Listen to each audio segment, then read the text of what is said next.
2 গোলে এগিয়ে থেকেও মেসিদের ড্র, নকআউটের প্রতিপক্ষ পিএসজি। এদিন নির্ধারিত সময়ে তখনও 10 মিনিট বাকি, তখনও 2-0 গোলে এগিয়ে ইন্টার মায়ামি।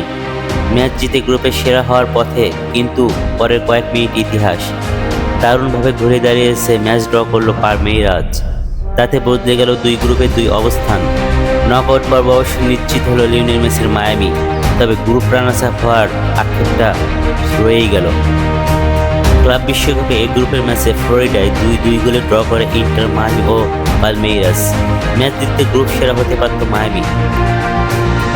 আইন্দে ও লুইস সুয়ারেজের দারুণ 2টি গোলে 80 মিনিট পর্যন্ত তারা এগিয়েছিল 2-0 গোলে, কিন্তু শেষ দিকে পালমেইরাস সেই 2 গোল শোধ করে গ্রুপে সেরা হয়ে যায়।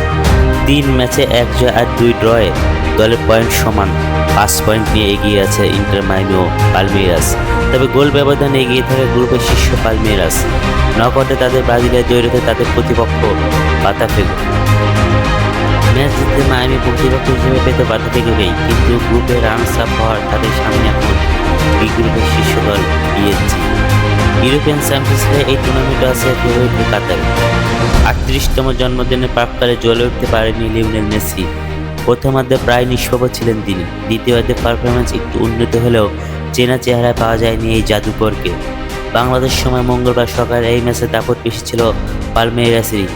গোলে 22টি শট নিয়ে 60টি লক্ষ্য রাখে তারা, তবে গোল আদায় করতে অপেক্ষা করতে হয় শেষ 10 মিনিট পর্যন্ত। মায়ামি 8টি শট নিয়ে 3টি লক্ষ্য রাখে। এই দুটি কাজে লাগিয়ে এগিয়ে যায় ইন্টার মায়ামি। কাসার সবুজ, নেক্সট নিউজ 24।